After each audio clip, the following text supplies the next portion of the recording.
Sakib Syekh Abdul Muhyi. Syekh Abdul Muhyi adalah ulama tarekat Syattariyah, penyebar agama Islam di Jawa Barat bagian selatan. Karena dipandang sebagai wali, makamnya di Pamijahan dikeramatkan orang. Abdul Muhyi datang dari keluarga bangsawan. Ayahnya, Sembah Lebe Artakusumah, Abdul Jalil adalah keturunan Raja Galuh, Pajajaran. Ibundanya Dewi Tangaziah yang masih keturunan Sunan Giri. Abdul Muhyi dilahirkan di Mataram dan dibesarkan di Ampel, Surabaya, Jawa Timur. Pendidikan agama Islam pertama kali diterimanya dari ayahnya sendiri dan kemudian dari para ulama yang berada di Ampel.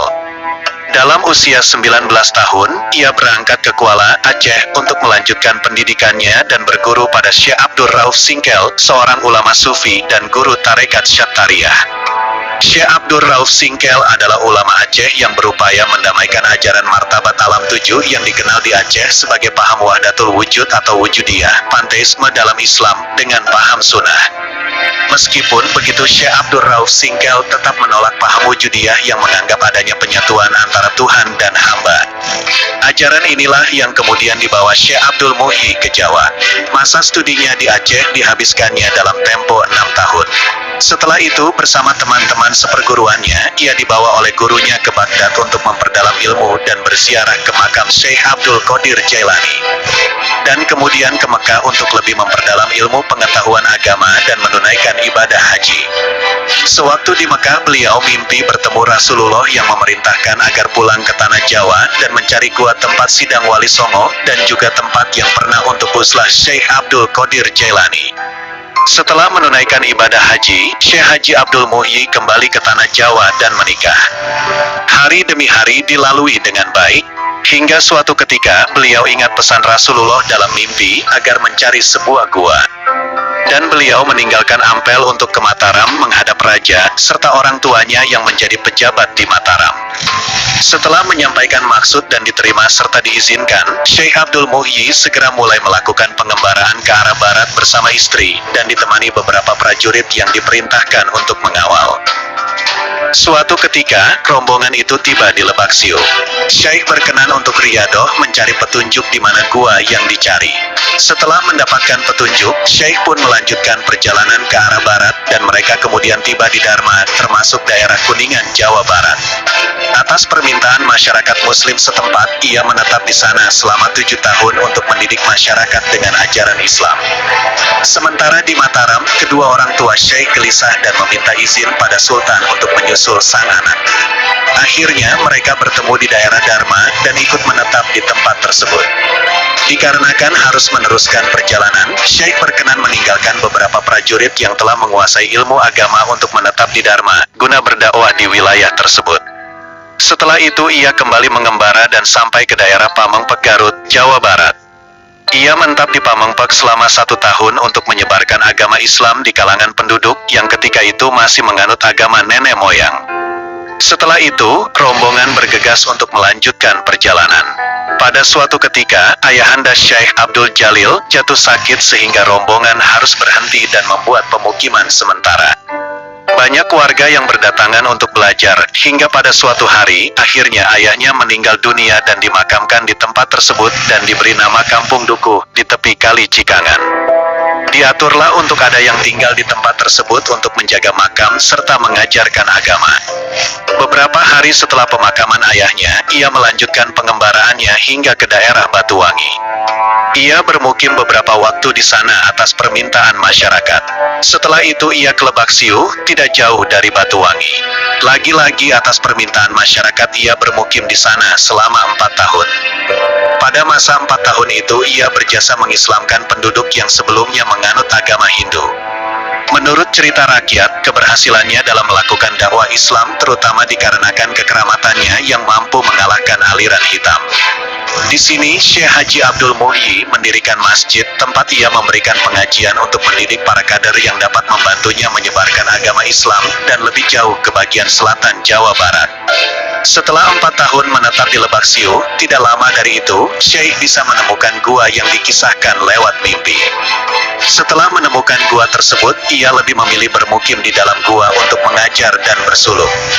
Gua tersebut sekarang dikenal sebagai Gua Safarwadi di Pamijahan, Tasikmalaya, Jawa Barat. Gua yang sekarang dikenal dengan nama Gua Pamijahan adalah warisan dari Syekh Abdul Qadir Al-Jailani yang hidup lebih dari 200 tahun sebelum Syekh Abdul Muhyi. Gua ini terletak di antara kaki Gunung Mujarot. Sejak gua ditemukan, Syekh Abdul Muhyi bersama keluarga beserta santri-santrinya bermukim di sana. Di samping mendidik santrinya dengan ilmu agama, beliau juga menempuh jalan tarekat. Menurut pendapat yang masyhur, sampainya Syekh Abdul Muhyi ke derajat kewalian melalui tarikat Mutabaroh Satariyah yang silsilah kemursyidanya sampai kepada Rasulullah. Berikut silsilahnya: Rasulullah, Ali bin Abi Thalib, Sayyidina Hasan, Sayyidina Zainal Abidin, Imam Muhammad Bakir, Imam Jafar Shodiq, Sultan Arifin, Yazidi Sultan, Syekh Muhammad Maghribi, Syekh Arabi Yazidil Asyik, Sayyid Muhammad Arif, Syekh Abdullah Satari, Syekh Hidayatullah Syarmat, Syekh Haji Hudori, Sayyid Muhammad Goizi, Sayyid Wajhuddin, Sayyid Sifatullah, Sayyidina Abdi Muhib Abdullah Ahmad, Syekh Ahmad bin Muhammad Ahmad Kosos, Syekh Abdul Rauf, Syekh Haji Abdul Muhyi. Sekian lama mendidik santrinya di dalam goa, maka tibalah saatnya untuk menyebarkan agama Islam di perkampungan penduduk. Di dalam perjalanan, sampailah di salah satu perkampungan yang terletak di kaki gunung, bernama Kampung Bojong. Selama bermukim di Bojong, ia dianugerahi beberapa putra dari istrinya, Ayu Bakta. Di antara putra beliau adalah Dalem Bojong, Dalem Abdullah, Media Kusuma, Pakih Ibrahim. Menurut salah satu riwayat lisan, kehadirannya di Gua Safarwadi itu adalah atas undangan Bupati Sukapura yang meminta bantuannya untuk menumpas aji-aji hitam Batara Karang di Pamijahan. Di sana terdapat sebuah gua tempat pertapaan orang-orang yang menuntut aji-aji hitam itu. Syekh Haji Abdul Muhyi memenangkan pertarungan melawan orang-orang tersebut hingga ia dapat menguasai gua itu. Ia menjadikan gua itu sebagai tempat pemukiman bagi keluarga dan pengikutnya. Di samping tempat ia memberikan pengajian agama dan mendidik kader-kader dakwah Islam, gua tersebut sangat sesuai baginya dan para pengikutnya untuk melakukan halwat menurut ajaran tarekat Syattariyah. Sekarang gua tersebut banyak diziarahi orang sebagai tempat mendapatkan berkah. Syekh Haji Abdul Muhyi juga bertindak sebagai guru agama Islam bagi keluarga Bupati Sukapura, Bupati Wiradadaha IV, Raden Subamanggala. Setelah sekian lama bermukim dan mendidik para santrinya di dalam gua, ia dan para pengikutnya berangkat menyebarkan agama Islam di Kampung Bojong, sekitar 6 km dari gua, sekarang lebih dikenal sebagai Kampung Bengkok, sambil sesekali kembali ke Gua Safarwadi. Sekitar 2 km dari Bojong, ia mendirikan perkampungan baru yang disebut Kampung Safarwadi. Di kampung itu ia mendirikan masjid, sekarang menjadi kompleks Masjid Agung Pamijahan sebagai tempat beribadah dan pusat pendidikan Islam. Di samping masjid ia mendirikan rumah tinggalnya. Sementara itu, para pengikutnya aktif menyebarkan agama Islam di daerah Jawa Barat bagian selatan. Melalui para pengikutnya, namanya terkenal ke berbagai penjuru Jawa Barat. Syekh Maulana Mansur berulang kali datang ke Pamijahan untuk berdialog dengan Syekh Haji Abdul Muhyi. Syekh Maulana Mansur adalah putra Sultan Abdul Fattah Tirtayasa dari Kesultanan Banten. Sultan Tirtayasa sendiri adalah keturunan Maulana Hasanuddin, Sultan pertama Kesultanan Banten yang juga putra dari Syarif Hidayatullah atau Sunan Gunung Jati, salah seorang wali Songo. Berita tentang ketinggian ilmunya sampai ke Mataram, kemudian Sultan mengutus beberapa putra-putrinya untuk belajar pada Syekh di Pamijahan. Ketika itu bahkan menjanjikan akan memberi piagam yang memerdekakan daerah Pamijahan dan menjadikannya daerah perdikan, daerah yang dibebaskan dari pembayaran pajak. Berdasarkan keputusan Sultan Mataram itulah oleh pemerintah kolonial Belanda melalui keputusan Residen Priangan, Pamijahan sejak tahun 1899 dijadikan daerah Pasidika, daerah yang dikuasai secara turun-temurun dan bebas memungut zakat, pajak, dan pungutan lain untuk keperluan daerah itu sendiri. Makam Syekh Haji Abdul Muhyi yang terdapat di Pamijahan diurus dan dikuasai oleh keturunannya. Makamnya itu ramai diziarahi orang sampai sekarang karena dikeramatkan. Sampai saat ini desa Pamijahan dipimpin oleh seorang khalifah, jabatan yang diwariskan secara turun-temurun, yang juga merangkap sebagai juru kunci makam dan mendapat penghasilan sedekah dari para peziarah. Karya tulis Syekh Haji Abdul Muhyi yang asli tidak ditemukan lagi. Akan tetapi ajarannya disalin oleh murid-muridnya. Di antaranya oleh putra sulungnya sendiri, Syekh Haji Muhyiddin yang menjadi tokoh tarekat Syattariyah sepeninggal ayahnya. Syekh Haji Muhyiddin menikah dengan seorang putri Cirebon dan lama menetap di Cirebon. Ajaran Syekh Haji Abdul Muhyi versi Syekh Haji Muhyiddin ini ditulis dengan huruf pegon, Arab Jawi, dengan menggunakan bahasa Jawa, baru pesisir.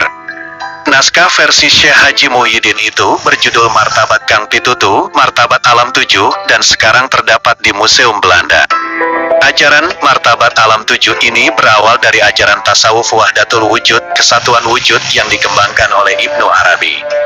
Tidak begitu jelas kapan ajaran ini pertama kali masuk ke Indonesia. Yang jelas, sebelum Syekh Haji Abdul Muhyi, beberapa ulama sufi Indonesia sudah ada yang menulis ajaran ini, seperti Hamzah Fansuri, Syamsuddin As-Sumatrani, dan Abdur Rauf Singkel, dengan variasi masing-masing. Oleh karena itu sangat lemah untuk mengatakan bahwa karya Syekh Haji Abdul Muhyi yang berjudul Martabat Kang Pitutu ini sebagai karya orsinilnya, tetapi besar kemungkinan berupa saduran dari karya yang sudah terdapat sebelumnya dengan penafsiran tertentu darinya. Menurut ajaran Martabat Alam 7, seperti yang tertuang dalam Martabat Kang Pitutu, wujud yang hakiki mempunyai 7 martabat, yaitu 1. Ahadiyah, hakikat sejati Allah Subhanahu wa Ta'ala. 2. Wahdah, hakikat Muhammad. 3. Wahidiyah, hakikat Adam. 4. Alam arwah, hakikat nyawa. 5. Alam misal, hakikat segala bentuk. 6. Alam ajsam, hakikat tubuh. Dan 7. Alam insan, hakikat manusia. Kesemuanya bermuara pada yang satu, yaitu Ahadiyah, Allah Subhanahu wa Ta'ala. Dalam menjelaskan ketujuh martabat ini, Syekh Haji Abdul Muhyi pertama-tama menggarisbawahi perbedaan antara Tuhan dan hamba agar sesuai dengan ajaran Syekh Abdur Rauf Singkel. Orang tidak terjebak pada identiknya alam dengan Tuhan. Ia mengatakan bahwa wujud Tuhan itu kadim, azali dan abadi, sementara keadaan hamba adalah muhdas, baru. Dari 7 martabat itu, yang kadim itu meliputi martabat Ahadiyah, Wahdah, dan Wahidiyah, semuanya merupakan martabat-martabat keesaan Allah Subhanahu wa Ta'ala yang tersembunyi dari pengetahuan manusia. Inilah yang disebut sebagai wujudullah. 4 martabat lainnya termasuk dalam apa yang disebut muhdas, yaitu martabat-martabat yang serba mungkin, yang baru terwujud setelah Allah Subhanahu wa Ta'ala memfirmankan, kun, jadilah. Selanjutnya melalui martabat 7 itu, Syekh Haji Abdul Muhyi menjelaskan konsep insan kamil, manusia sempurna. Konsep ini merupakan tujuan pencapaian aktivitas sufi yang hanya bisa diraih dengan penyempurnaan martabat manusia agar sedekat-dekatnya mirip dengan Allah Subhanahu wa Ta'ala. Melalui usaha Syekh Haji Muhyiddin, ajaran martabat 7 yang dikembangkan Syekh Abdul Muhyi tersebar luas di Jawa pada abad ke-18. Kesaktian Syekh Abdul Muhyi. Pada suatu hari, Syekh Abdul Muhyi dan Maulana Mansur berada di Mekah dan hendak pulang ke Jawa. Mereka berdua berunding, barang siapa yang sampai dulu di Jawa hendaklah menunggu di tempat yang telah disepakati. Syekh Maulana Mansur berjalan di atas bumi dan Syekh Abdul Muhyi berjalan di bawah bumi. Masing-masing menggunakan kesaktiannya. Ketika Syekh Abdul Muhyi berjalan di bawah laut, tiba-tiba beliau kedinginan lalu berhenti. Sewaktu hendak menyalakan api untuk merokok, tiba-tiba sekelilingnya menjadi gelap dikelilingi kabut dan kabut itu semakin tebal. Maka beliau teringat bahwa merokok itu perbuatan makruh dan dirinya merasa berdosa.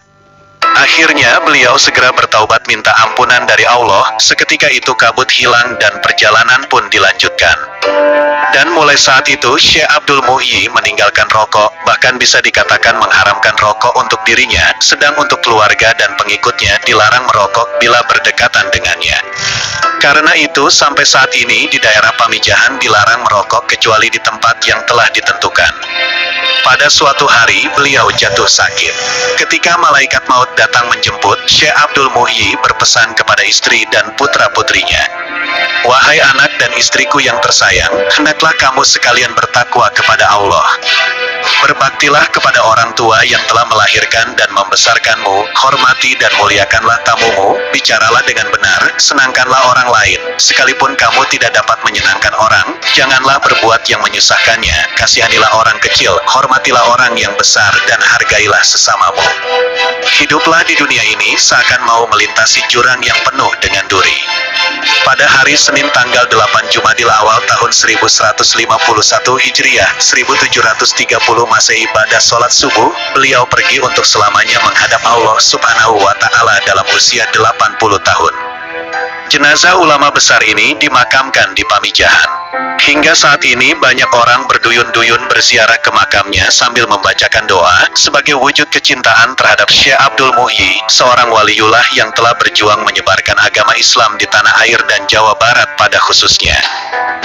Sebagian karomah Syekh Abdul Muhyi. 1.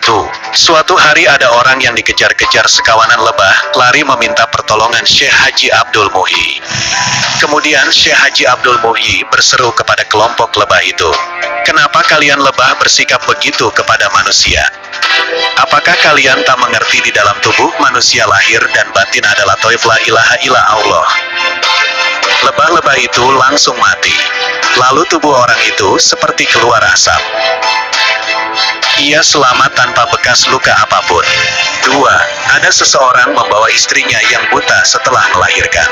Kemudian dia menemui Syekh Haji Abdul Muhyi untuk minta kesembuhan. Oleh Syekh Haji Abdul Muhyi, mereka diajak zikir, membaca kalimat tahlil la ilaha illa Allah sebanyak 165 kali di masjid. Tak berapa lama wanita yang buta itu pun sembuh. 3. Di waktu yang lain, seseorang membawa anak yang terkena stroke, tubuhnya mati separuh untuk menemui Syekh Haji Abdul Muhyi. Kemudian diajak oleh Syekh Haji Abdul Muhyi berzikir kalimat tahlil sebanyak 165 kali. Akhirnya setelah itu anak yang stroke tadi sembuh total. 4. Ada lagi orang yang tidak bisa tidur selama 11 hari dan minta tolong kepada Syekh Haji Abdul Muhyi. Orang itu juga diajak berzikir sebanyak 165 kali dan lagi-lagi orang tadi akhirnya bisa tidur. 5. Syekh Haji Abdul Muhyi juga menolong orang lewat karamahnya untuk memperbanyak hasil panen dan ternak kerbau. 6. Syekh Haji Abdul Muhyi tidak bisa tidur selama 11 hari dan minta tolong kepada Syekh Haji Abdul Muhyi. Orang itu juga diajak berzikir sebanyak 165 kali dan lagi-lagi orang tadi akhirnya bisa tidur. 5. Syekh Haji Abdul Muhyi juga menolong orang lewat karamahnya untuk memperbanyak hasil panen dan ternak kerbau. 6. Syekh Haji Abdul Muhyi juga dikenal kesaktiannya. Beliau mengalahkan 2 tukang sihir sakti dan kemudian 2 penyihir itu menjadi murid-muridnya.